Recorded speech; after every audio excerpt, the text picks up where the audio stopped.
we're all earthlings, right? Right? Could you consider yourself an earthling? You know, and then so then we call that, Bucky Fuller called it spaceship Earth. You get the idea that, you know, we're on a spaceship hurtling through space. And the indigenous folks, to whom you and I are all related ancestrally, call that Mother Earth.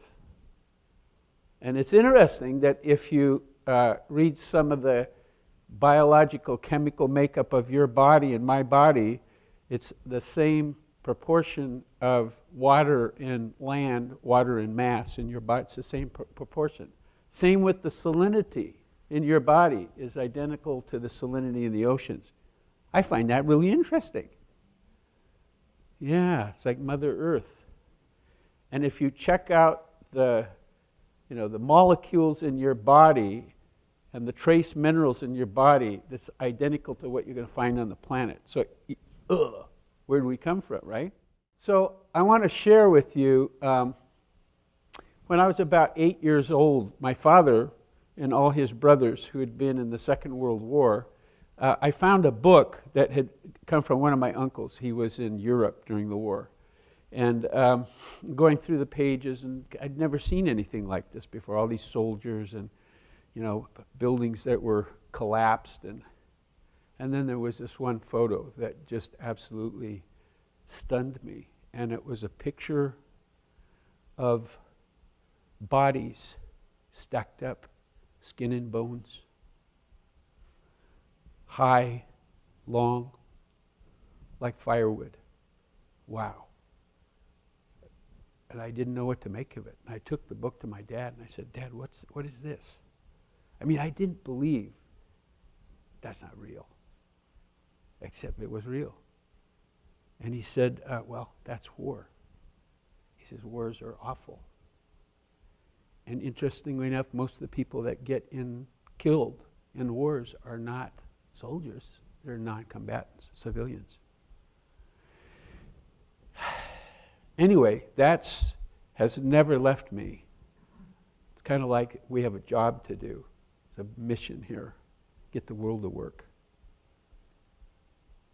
And I don't think I'm the only person who has that mission, although, you know, we express it in different ways.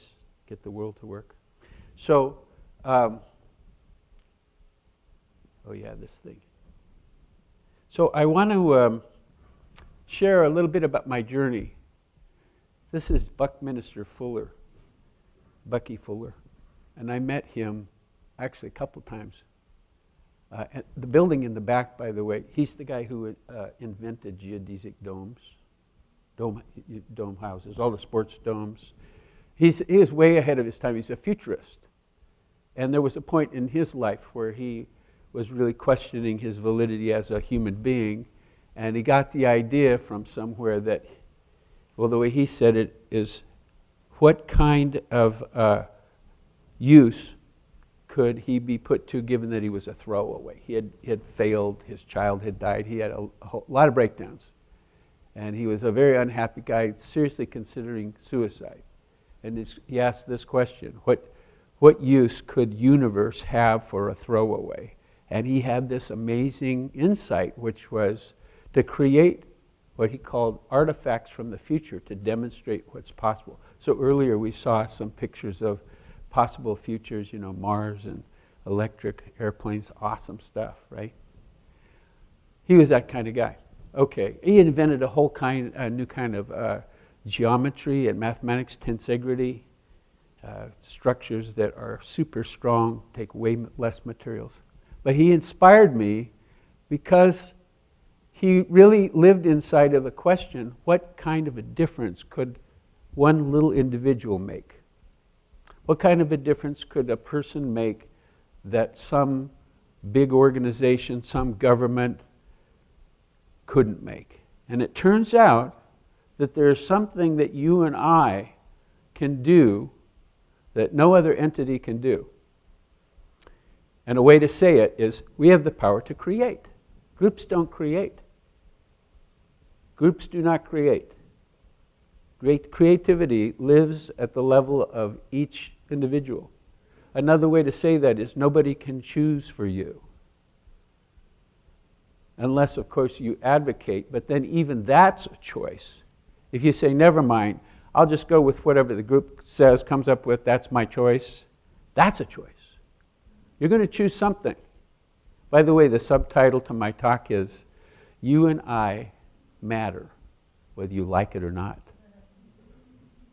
So if you take action, you're committed to making a difference, great. If you decide that, well, I don't make any difference, I'm just 1 out of 7 billion people, what difference do I make? And then you live your life that way, that's the impact that you're going to make.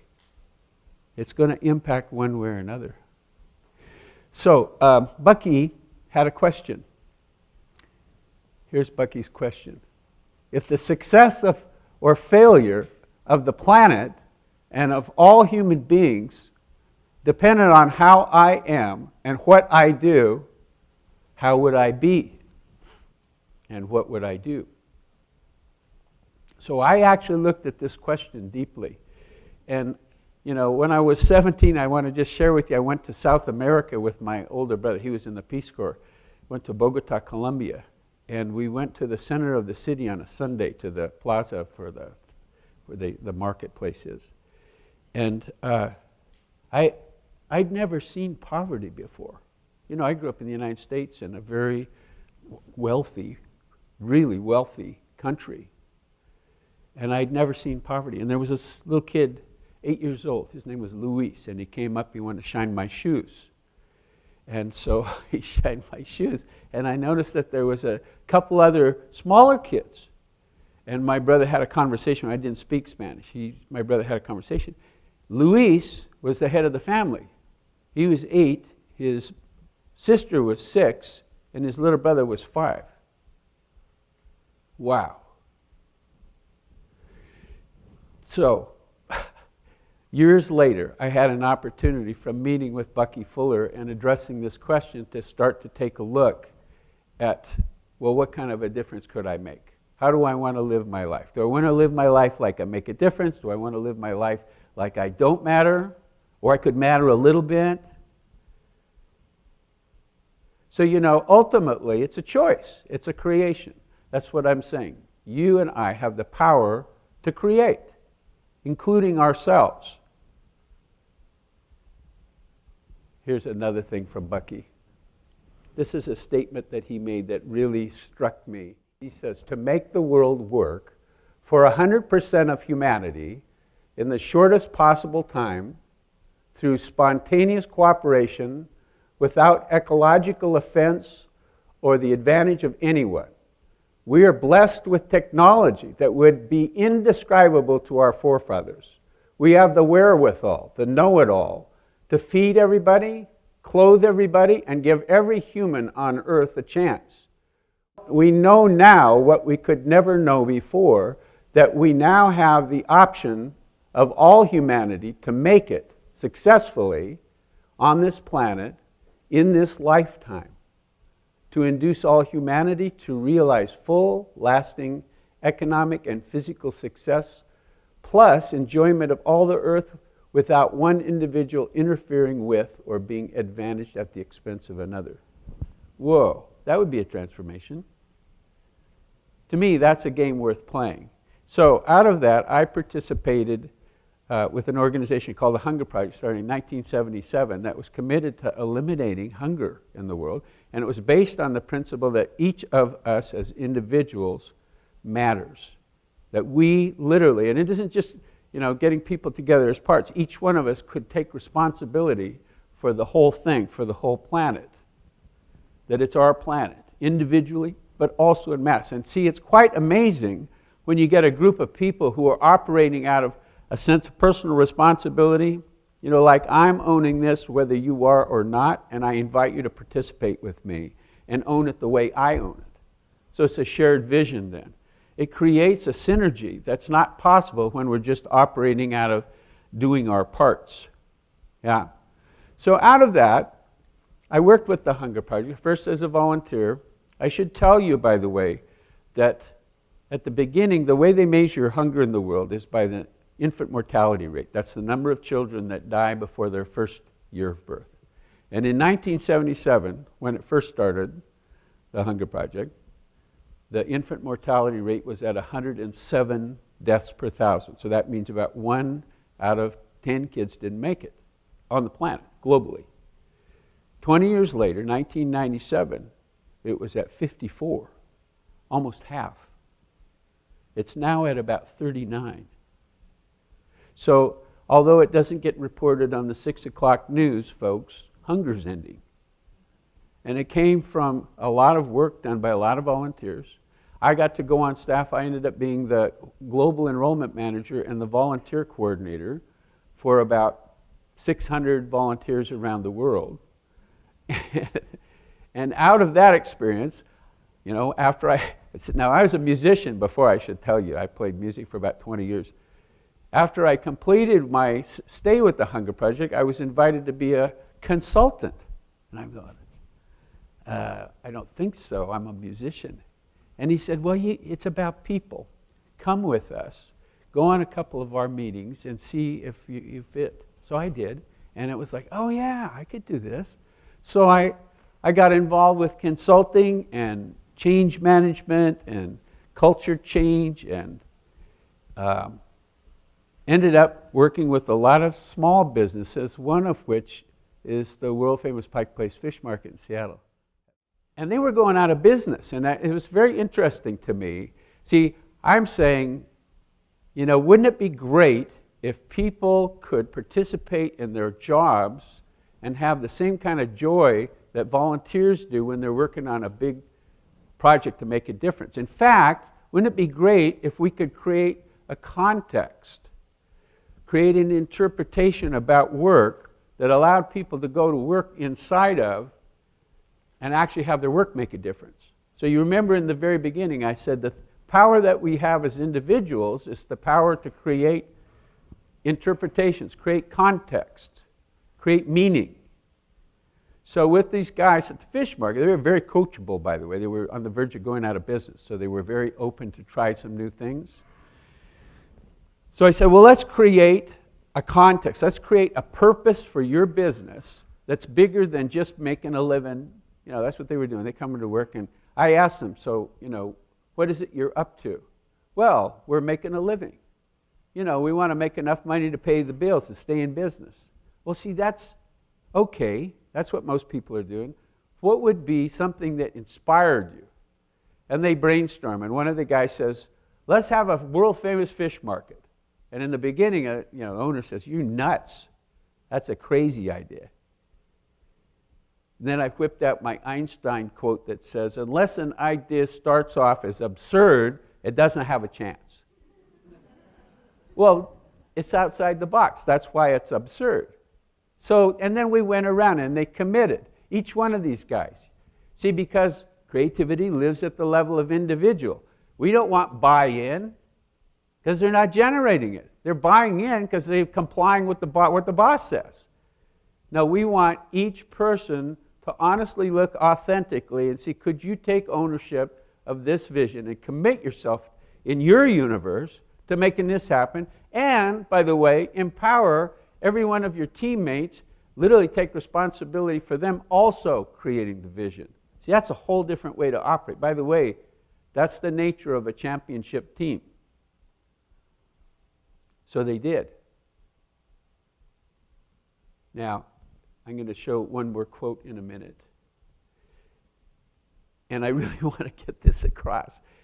There's a certain magic available to you and me when we're willing to operate like we're responsible for our own universe.